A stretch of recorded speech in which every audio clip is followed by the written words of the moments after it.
Assalamualaikum warahmatullahi wabarakatuh. Dalam kesempatan ini akan diwedar mengenai asma Sabda Agung Sang Hyang Tunggal. Namun sebelum masuk ke dalam isinya asma ini, alangkah bijaknya apabila dapat merenungkan sejenak dengan mata hati makna dari kalimat berikut ini. Karena hanya dalam diam di keheningan diri, aku memberikan tuntunan jalan keselamatan. Karena hanya dalam diam di keheningan diri keberadaanku bisa dirasakan. Aku nyata adanya. Tetap dalam keheningan mereka memilih untuk patuh dan setia. Penuh akan segala perintah yang aku berikan. Dengan patuh dan setia mereka terus melatih diri ada dalam keheningan. Melepaskan segala keinginan ego diri. Melepaskan segala bentuk kemelekatan pada apapun juga. Memasrahkan diri ada pada kekosongan. Kekosongan yang absolut, kekosongan yang penuh mahadayaku. Itu akibat dari pilihan yang telah mereka tentukan dan laksanakan dengan sepenuh jiwa raga. Hukum semesta tetap berjalan adil dan presisi bagi semua.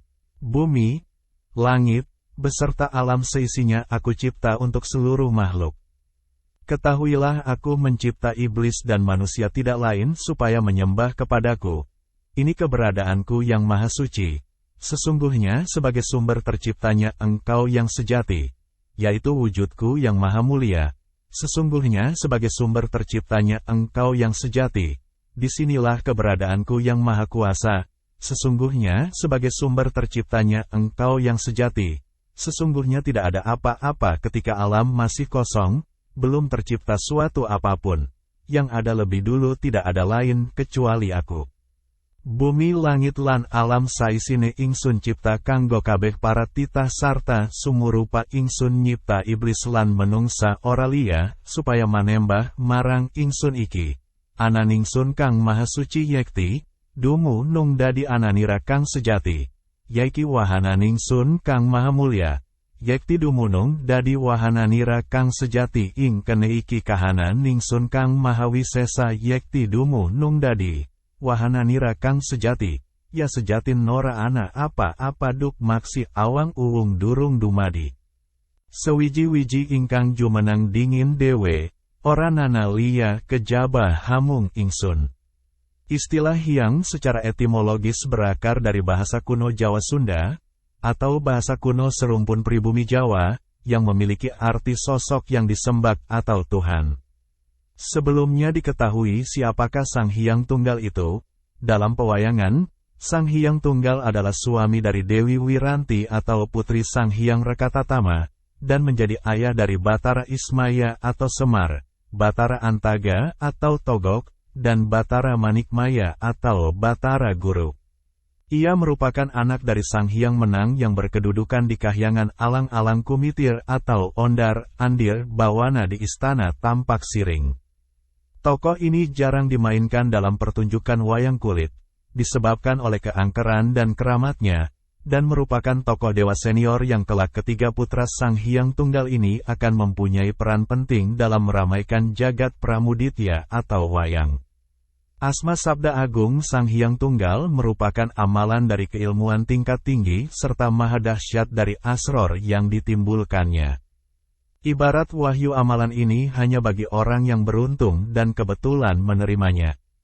Karena pada dasarnya, amalan ini yang mencari seorang yang cocok dengannya.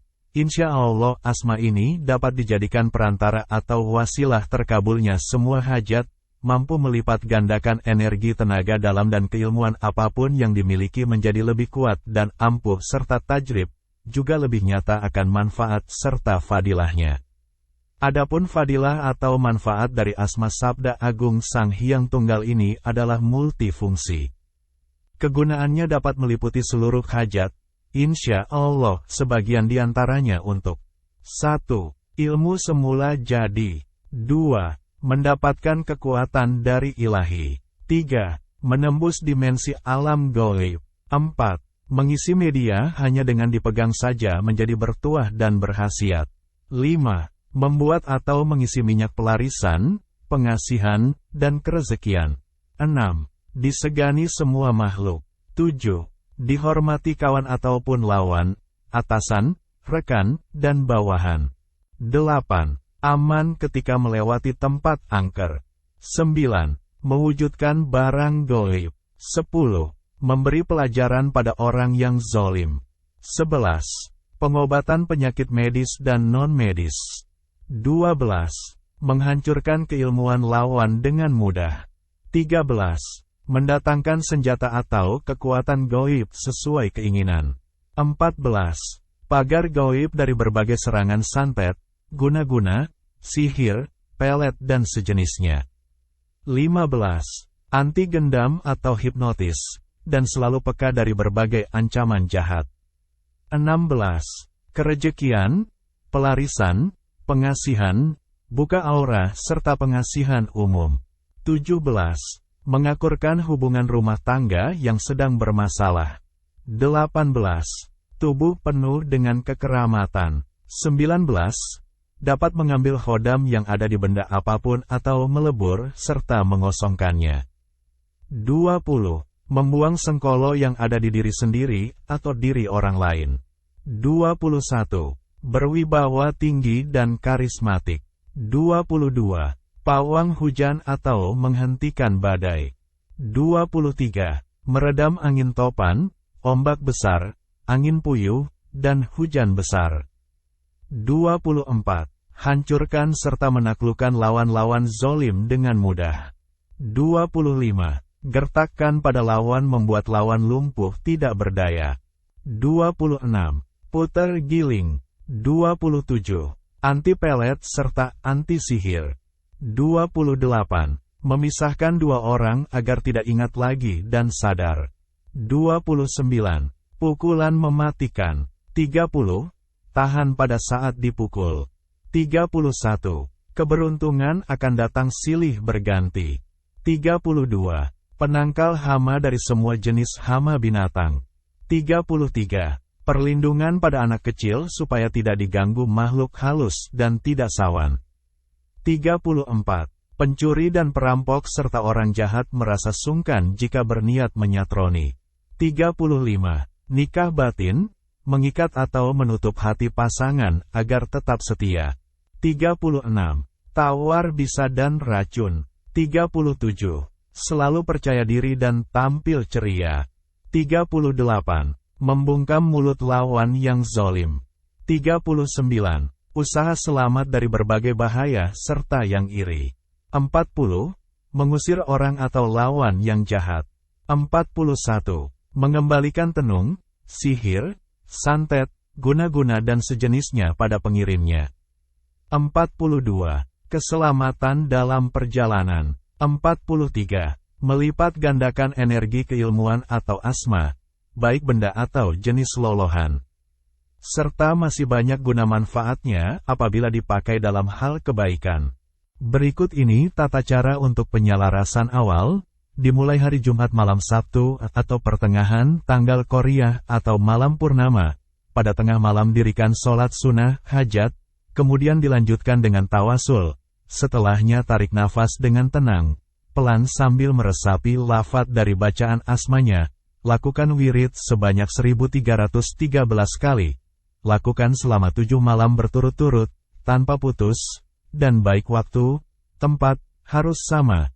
Setelah selesai dilakukan selama 7 malam, cukup diistiqomahkan 41 kali tiap bada maghrib dan bada subuh. Untuk mendaya gunakan fadilah dari asma Sabda Agung Sang Hyang Tunggal ini dibaca 7, atau 11, atau 13, atau 21 kali. Sesuaikan dengan niat hajat, kondisi serta waktu dan tempat. Inilah asma Sabda Agung Sang Hyang Tunggal. Bismillahirrohmanirrohim. Alamuhojin, Malihun, Nurul, Hakul, Mubin. Alamuhojin, Malihun, Nurul, Hakul, Mubin. Sesungguhnya tidak ada apapun ketika masih sunyi, hampa belum ada sesuatu. Yang paling awal adanya adalah aku, sesungguhnya yang maha suci meliputi sifatku. Menyertai namaku, menandakan perbuatanku.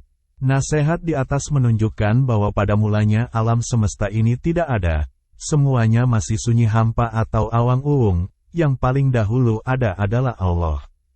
Jadi tidak ada sesuatu pun yang mendahului adanya Allah. Dalam ajaran agama Islam biasa disebut bahwa Allah bersifat kidam atau dahulu tidak ada yang mendahului, dan Allah adalah sumber dari segala sesuatu. Apapun wasilahnya, hajat serta niat dahulukan meminta kepada Allah, kapanpun dan dimanapun. Hanya dengan keridhaan Allah, sebaik-baiknya pembimbing hanya Allah Subhanahu wa Ta'ala yang dapat memberikannya. Sukses terus dan sehat selalu.